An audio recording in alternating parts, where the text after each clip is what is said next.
porque se vai fazer uma academia, o estabelecimento também tem que se responsabilizar, né, pela saúde daquelas pessoas que frequentam a academia, não é isso, Neto?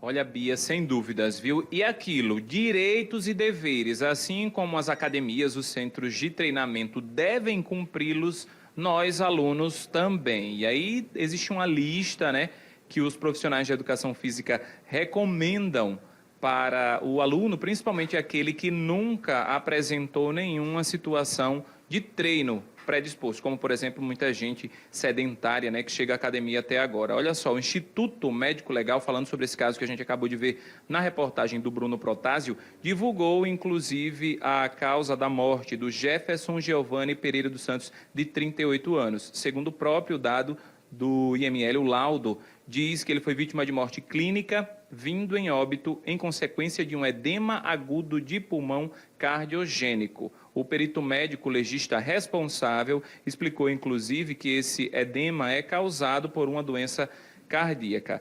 Isso levantou uma discussão, inclusive por isso que nós estamos aqui até agora, sobre esses direitos e deveres que eu acabei falando aqui na abertura do Vivo. É por isso que eu estou com o Rafael Bezerra, na verdade, Rafael Lima, que é coordenador de fiscalização do Conselho Regional de Educação Física. Rafael, boa noite, seja bem-vindo aqui ao Cidade.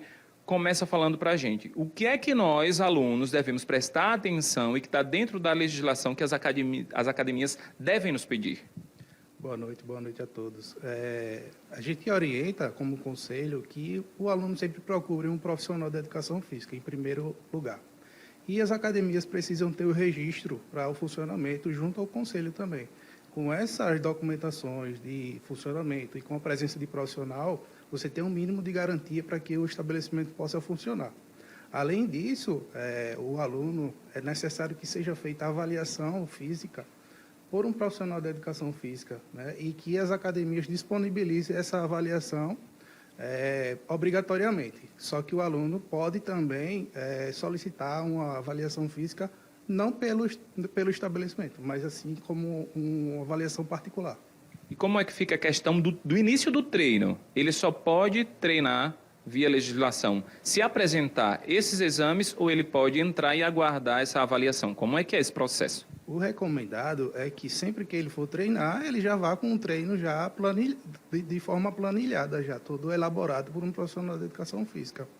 Mas, se não for possível, que o profissional de educação física acompanhe o aluno durante todo o seu exercício físico, que ele controle a carga, que ele controle volume e intensidade. E quais são os perigos de não se fazer essa avaliação? O perigo é que você, fazendo sem a devida avaliação, você pode estar com algum problema físico, algum problema fisiológico, e isso ser agravado com um treinamento indevido para aquele aluno, para aquela pessoa. E quais as penalidades para as academias que não têm um avaliador? A academia, ela tem por obrigação, né? E essas avaliações, ela devem ser orientadas por um profissional da educação física, e caso eles não prescrevam, o responsável técnico da academia ou até a própria academia pode ser multado e o responsável técnico pode seguir diretamente para o Conselho de Ética Profissional para saber qual foi a condução feita pelo profissional durante aquele exercício do aluno. Rafael, tem muita polêmica também em relação ao uso de anabolizantes, né? Esse acompanhamento físico da situação do aluno é limitado a todos os pontos que o profissional da educação física deve fazer, né? Quais são as orientações que vocês dão diante desses casos e das repercussões que vêm em relação aos anabolizantes? Então, a gente sempre prioriza pelo bom funcionamento do estabelecimento e por procurar sempre o profissional da educação física, né?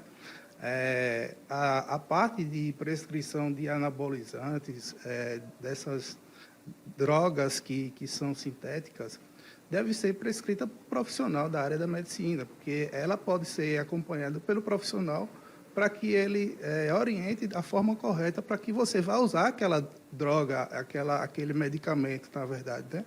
E, então, ela deve ser orientada por um profissional da área da medicina.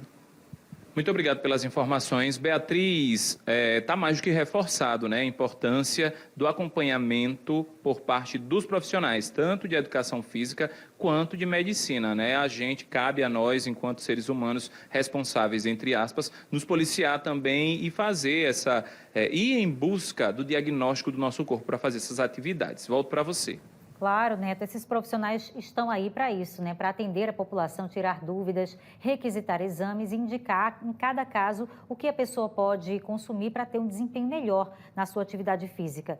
E não fazer isso de maneira indiscriminada. Tem gente que assiste live na internet, sai comprando produtos, porque com a internet hoje tem muita facilidade de gente querendo ganhar dinheiro. Então sai indicando isso e aquilo e as pessoas vão tomando sem se dar conta realmente do risco que estão passando. Então, foi importante essa participação aqui do Conselho, né, para orientar você e dizer que o assunto é muito sério, tem gente fazendo pouco caso disso e o resultado a gente vê. De vez em quando, alguém que falece fazendo pouco caso do risco que é consumir anabolizante, que não é indicado, e outros suplementos. Depende da saúde de cada pessoa. Obrigada, viu, Neto? E obrigada também ao nosso entrevistado aí, falando da responsabilidade que as academias também têm em cobrar esses laudos e acompanhar a saúde dos seus alunos, né? Tem umas que não usam esse critério, saem matriculando e não estão nem aí. A gente sabe que existe todo tipo de empresa no mercado, né? Então veja que a gente está falando da sua saúde. Quer fazer exercício? Ótimo, mas tem que ter cuidado, né?